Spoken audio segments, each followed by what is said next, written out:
all my subscribers. Hi guys, welcome back to my channel. And also, if you're new here, my name is Janneil PILGRIM, and I'm the friend that tells you the truth, the whole truth, and nothing but the truth about your makeup. For this video, I'll be teaching you guys how I achieved this simple yet beautiful look. Stay tuned for all the tips and tricks that I'm about to drop. Enough with the chit chat, let's get into the video. The first thing that I go in with is a primer. I always use somewhat of a gripping primer. This is one that I like to use. This is the e.l.f. Power Grip, and make sure that your face is moisturized and all that before you start doing any of this. I like to focus this under my eyes, around my mouth, and also I like to put a lot of it on my nose. Then I just go ahead and spread it everywhere else. I just like something just sticking to my face, and I'm gonna show you guys exactly what I mean. This is how your product is gonna stick when you use a primer like this. Going with some setting spray, I'm going to use the e.l.f. Stay All Night setting spray, and this is my first one that I use. I've started doing this step recently and I really like it, so I've just kept doing it. The next step that I do is brows. I have a tutorial on this coming up. I know that I've said that a couple times, but really it's the same thing over and over again. I'll be posting the video on that very soon. One of the main reasons why my base looks good is because I color correct. We're gonna go in with the Sephora collection color corrector, and this is in the color Bright Future. I don't think that they have this specific color corrector anymore.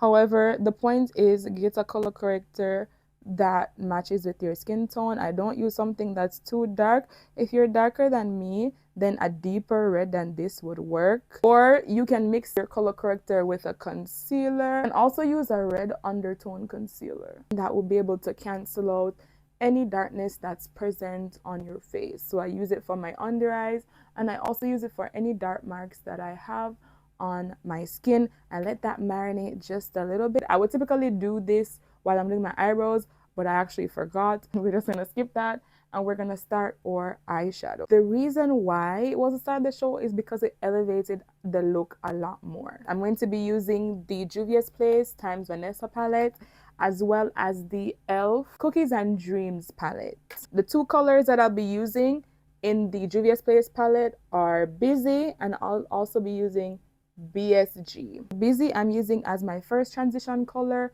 This is not going to be something hard. Just want a transition color that looks really good with your skin tone. I'm warm toned, so I preferably go for warmer colors. If you have a neutral undertone, you know what to do.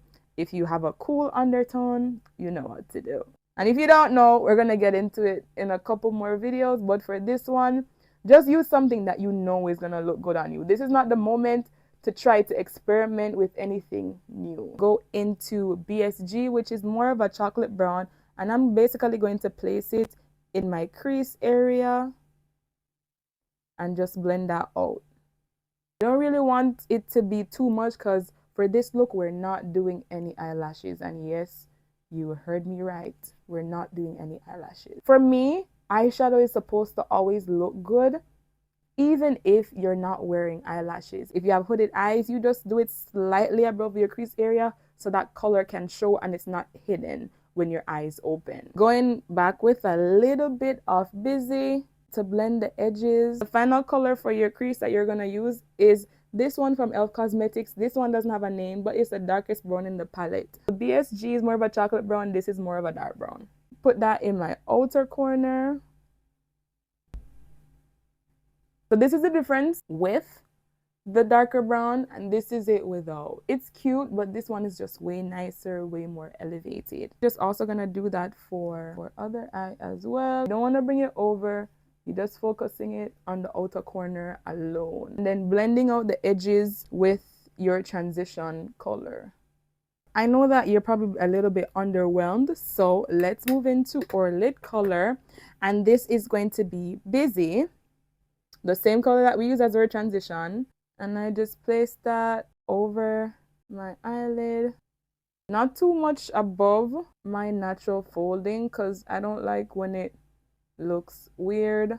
Then I'm just gonna go back in with this brush, no product on it, just blending that into our lid color. The last step that I'm gonna do is winged eyeliner. Do you have to do this? Absolutely not. But this is the reason why I did the look the way that I did, so that if you don't want to do winged liner, then you'll still be fine. I'll be using the Makeup Forever gel liner, by the way. This is my favorite one. There's no other one. If you see me in wing liner, this is what I'm wearing. I don't talk when I'm doing my wing liner, like at all, because I need everybody to understand that this is a serious time and we can't mess up. We can't. This is how the eyes look with the liner, and this is how it looks without the liner. This is just my signature look. I can't help but do it. Do you have to do it? Absolutely not. But me, personally, yeah. This is my new favorite brush to blend my color corrector with. Oh, the most important part. My upper lip, I forgot to do that part. How could I forget? It's not really darkness, but like acne scarring. And I don't want that peeking through my makeup. So I always color correct. If you have darkness around your mouth and it's always coming through your makeup, like you can always see it once your makeup is done, now you know what to do. You need to color correct. Edges first. Then I barely go over top because I want most of that product to be concentrated there. You don't need a lot of product. I promise you, you just need to have a good technique and everything will be fine. You want it to look like skin? Blend, blend, blend, blend, blend. Stop leaving harsh lines on your face. Blend it into your skin. And I'm going to use the Sacha Buttercup to set my color corrector. Today we're going to do a little bit of underpainting. I'll be using the Fenty Beauty Pro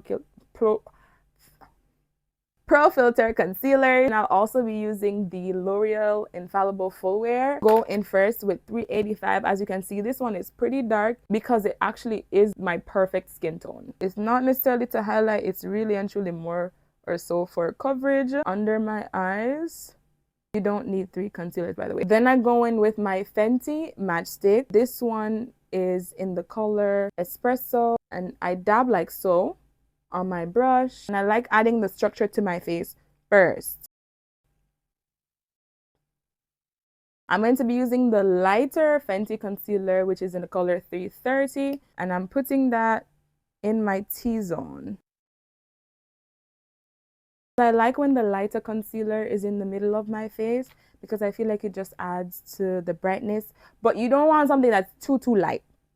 Like, just slow down, not too much. I'm gonna do my nose first, and I spread this out just a little bit more. I want to ensure that it doesn't look weird on my nose bridge. I don't want this very tiny line. I don't want the line to be way too small and too unrealistic. That's just weird. Then I go ahead and contour my nose. I use a fluffier brush for that. Bring that up into your eyebrows. This is how I've always contoured my nose. I don't even know how I was playing around and I saw that putting it up in my eyebrow would have made more sense. And then I saw, I think it was a Bobbi Brown book that showed that technique, and I was like, I knew I was onto something. I knew I was eating. I knew I was onto something. That was before I got into makeup like this, but even now, as a professional makeup artist, I still tell persons, whenever you're contouring your nose, don't leave that disconnect right here. Remember, you're creating a shape and you don't want it to be too harsh. Keep it very demure. Keep it very mindful. And now we're going to blend out the remainder of our T-zone. That's how it looks. Looks jarring. I know. Scary. That's when I start blending my under eye concealer because I feel like it's dried down enough. And as you can see, there's literally no highlight there. This just looks like my skin. I would use a concealer that's like 2 shades lighter and then use one that was 3. But then ever since I started to do this, I really liked it a lot more. And I felt like my makeup just looked way more seamless. I use something as close as possible to my skin tone. And then I go in with the highlighting concealer. I would go in with the Fenty 330 right after this. I don't let this one dry down at all. And it gives me just a little bit more brightness in here. But because it's fall and I'm clearly losing my color, as the cold comes, my color goes, I wanted to start using the Hey, this is the difference between this and the L'Oreal Infallible. It's a little bit neutral, but I can get away with it. I'll be using a small amount. This is in the color, what color is this? This is in walnut. This is very, very neutral. So I use a little bit in my inner corner. Not too much now. Do you see how small that dot is? Because I already know what she's gonna do. The moment I seen her, I knew. So this is how the eye looks before, and this is how it looks after. Crazy, I know. I don't even blend it this way. I keep it concentrated to the inner corner of my eye. And then to ensure that there's really no disconnect, I go ahead with a little concealer around here. Bring it down a little bit. Today we're going to be using the NARS Natural Radiant Longwear, and this is in the color Caracas. I just use one pump of this because if I was doing my full face, I would be using two. I just go over all of the areas that I had before. Make sure that we cover up all of those areas where I color corrected. Also using a little bit of that color on your forehead. Put the makeup on your forehead. We know. I'm using barely anything, just what's left on my brush to just dab it on my forehead. You don't need a lot. Just do something because we can see. And then it doesn't look good, Pookie. Bring my contour back. Another very, very important part of our base is blush, and I'm going to be using liquid blush. I'm going to put one dot. This is Rare Beauty in the color Happy. I'm going to be using a dense brush just to blend that out, bring that up into my temple. I don't like putting my blush in here because yeah, anything that doesn't necessarily look good in person, I don't really like doing it that much. So that doesn't look good on me. I'm here to see somebody that it looks good on. Catch it, clock it. That's for photos and not actually for real life. Huda Beauty Easy Bake. What color is this? Oh, gee, the color was so big and bold. It's Blondie. So I look down. I know that people normally tell you to look up, but you're not really looking up unless somebody else is doing your makeup. So I look down just to stretch my face. And then I use the opposite side of the beauty blender, dab it in there, and then I start with the lightest hand from my nose contour all the way out. Same thing for the next side. Rinse and repeat. All the way from my nose contour with the lightest hand. This is your lighter powder. Put it everywhere you put your concealer.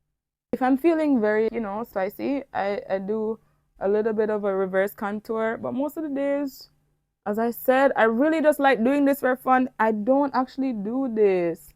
And I don't know why, because then I'm going to have to spend extra time blending it out. I start blending that part first because you don't want to look atrocious. Everywhere else can kind of marinate just a little bit. Then I go into my final face powder, and this is going to be the Mary Kay setting powder, the color light medium beige. I put that over the rest of my face, and you want this color to be as close to your skin tone as possible. So when you turn to the side, you're not giving jump scare. Your neck and your face should be very, very close, if not matching. Set the laugh lines. I know that somebody somewhere is saying, isn't that too much makeup? No, it's not. I could hear you. No, it's not. I use the brush with no extra product on it and swipe this part on my under eye all the way. I don't think these are available anymore. This one. I really, really like it. I'm going to be using that as my blush. Trust me when I say it's gonna look really, really cute. So I put this on because I was thinking fall. This is how it looks with the powder blush, and this is how it looks without. I always top my liquid blush with a powder blush. It's just that I don't have a liquid blush that really matches this one, and I like the color combination. Let's do my under eyes and then lips. And you guys are going to be so proud of me. For the first time, I did not wear black eyeliner. I used this dark brown in the e.l.f. palette, and I basically smoked out my lower lash line. The more I'm doing my makeup, the drier my lips get. Just try. There's some water. Let me tell you something about me and the lip combo. We go together. You guys know that I pretty much stick to my same lip combos. I don't like to change them, but I honestly think that this one is a win. I'm going to be using my eyebrow pencil to line my lips. The reason why is because I like the consistency of this specific eyebrow pencil. It's called One and Only Duo Eyebrow. Yeah, One and Only New York. If you really want to get that look that you see me have and you always like my lips, I hate to break it to you, but you kind of have to overline them. This is how they look naturally, and this is how it looks when I overline them. No, it doesn't look weird in real life, because if I turn to the side. Okay, so I'm going with a little bit of charge because this one is a hack for a waterproof lip liner.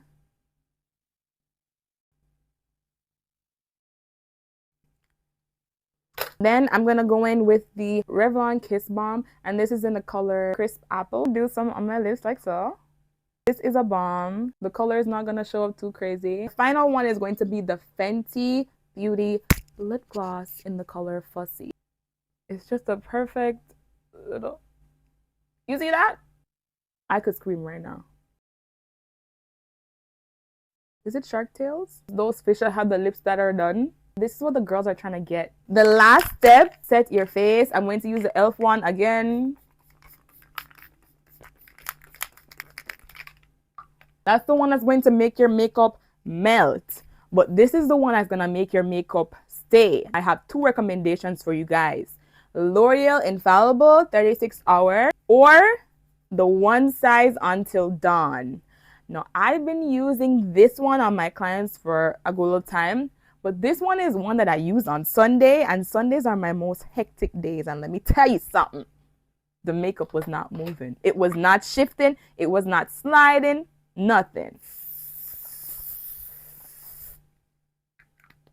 Let's come back for the final look and see what we're working with here. Now, this, guys, is the final look. What do we think? You guys can note that I didn't use mascara. My eyelashes are teeny tiny, and mascara really won't make a difference on me. But if you want to use it, you can definitely go ahead and use something that's waterproof. Closed, opened, to the side, closed. Let me know if you'll try it in the comments. Is it something that you thought was simple? Guys, this is actually my first tutorial back. I'm so excited. I have so much that I want to do. If you made it this far in the video, drop a blue heart. If you want to keep up with me, follow me on Instagram at menujp_. I'll place the link below. Don't forget to like this video, share this video with a friend. I love you guys, and I'll see you in the next video. Bye.